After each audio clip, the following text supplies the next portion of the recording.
Cook bye Ashwini या YouTube चॅनलमध्ये तुम्हा सर्वांचे खूप खूप स्वागत आहे। तर आज आपण कशाची रेसिपी पाहणार आहोत, तर आपण रेसिपी पाहणार आहोत पास्ता हा सर्वांच्याच आवडीचा असतो की नसतो, मला कमेंटमध्ये नक्की सांगा। तर इथे पहा कसला जबरदस्त असा पास्ता दिसत आहे। तर वेळ न वाया घालवता रेसिपीला सुरू करूया। इथे पहा मी कढई ठेवलेली आहे गॅसवर कढई ठेवली, त्याच्यामध्ये पाणी ठेवलं आणि पाणी ठेवलं उकळायला आणि 1 वाटी मी पास्ता टाकून घेतला आणि पास्ता मस्त असा शिजवून घेणार आहे।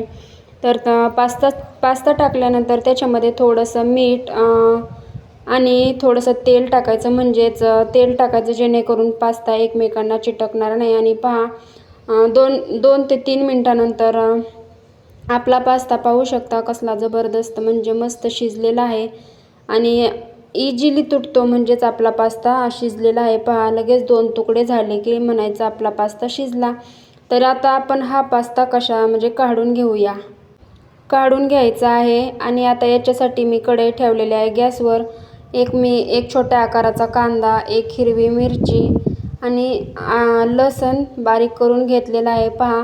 आणि लगेच कढई ठेवलेली आहे गॅसवरती, त्याच्यात टाकलं तेल आणि लगेच त्याच्यामध्ये टाकलेले आहे जिरे मोहरी टाकून झाली की सर्व कांदा, लसूण आणि मिरची अशी मोठ्या कापमध्ये करून घेतलेली मिरची असं म्हणजे याच्यामध्ये मिक्स करून घ्यायची आणि मस्त असं 2 मिनटं परतवून घ्यायचा आहे। कांदा मस्त परतवून झाला की मी इथे एका टोमॅटोची प्युरी बनवलेली आहे ती याच्यामध्ये घालून घ्यायची आहे। तुम्ही हवा असेल तर तुम्ही सॉस देखील घालू शकता, पण माझ्याकडे सॉस नव्हता त्याच्यामुळे मी प्युरीच बनवलेली आहे। आणि याच्यामध्ये लगेच लाल तिखट आणि आपला चाट मसाला मी थोडासा टाकलेला आहे। आणि आता लगेच 1 शिमला पण मी कापून घेतली अशा बारीक आकारामध्ये आणि ती देखील मस्त आता परतवून घ्यायची आहे। आणि आपलं जो सारण आहे का तो टोमॅटोचा कच्चापणा जाईपर्यंत इथपर्यंत परतवून घ्यायचा आहे। आणि पहा 2 मिनिटानंतर आपला टोमॅटो देखील मस्त परतवून झालेला आहे, तेल सुटायला लागलेलं आहे आणि इथे पहा कसला जबरदस्त असा कलर देखील आलेला आहे। आणि हे जे आहे ना म्हणजे मंद गॅसवरच करायचं आहे। आणि आता शेवटी पास्ता लगेच मी टाकून घेतलेला आहे। तर पहा पास्ता एकमेकांना अजिबात चिकटलेला नाही आहे। मला लगेच करायचा होता म्हणून मी लगेच करून घेतला।